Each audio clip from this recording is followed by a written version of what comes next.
Satu juga tentunya ada aspirasi masyarakat Nusa Tenggara Timur di situ. Kebetulan, secara kebetulan Bapak sebagai Wakil Ketua Komisi 4. Bukan kebetulan Pak John, itu karena dipercaya. Dipercaya, oke. Nanti itu setengah mati. Jadi saya pernah jadi setengah mati. Jadi saat ini Bapak dipercaya. Bapak dipercaya sebagai Wakil Ketua Komisi 4 yang membidangi apa namanya? Pertanian, Ya. perikanan, Kelautan perikanan. Oke. Ya. Nah, bicara berkaitan dengan stunting, berkaitan dengan asupan gizi, ini tidak terlepas dari komisi yang Bapak pimpin. Nah, bagaimana Bapak melihat persoalan stunting di Nusa Tenggara Timur? Apa yang salah di sini, Bapak? Ya, terima kasih Pak John. Kebetulan saya sekarang di Wakil Ketua Komisi 4 yang membidangi pangan. Tentu kami sangat bersemangat ikut mendukung apa yang sedang dicita-citakan Pak Prabowo yang dituangkan dalam asas cita beliau, terutama yang kedua.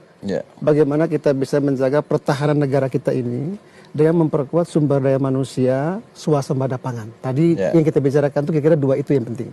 Bahwa sumber daya manusia kita ini tetap terjaga berkualitas, maka persoalan pangan ini penting. Nah, agar negara kita kuat, maka itu tidak boleh lagi tergantung pangan pada negara lain.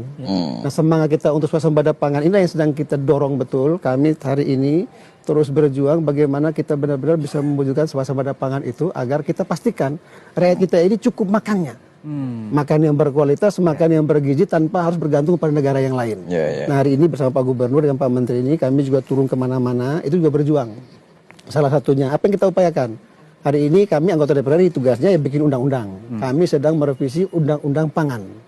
Agar apa? Kita juga bisa memperkuat pangan lokal kita.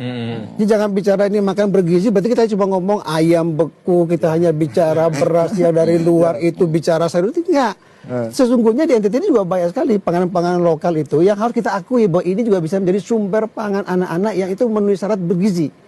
Kelor, ya ikan kita, bagaimana jagung kita, itu harus kita kelola menjadi pangan lokal kita yang itu cukup memenuhi gizi anak-anak kita. Atau kita ini juga orang susah dulu.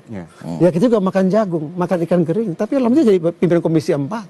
Dia juga jadi gubernur, Pak juga jadi menteri. Artinya tidak ada masalah. Sama saya pernah jadi orang susah.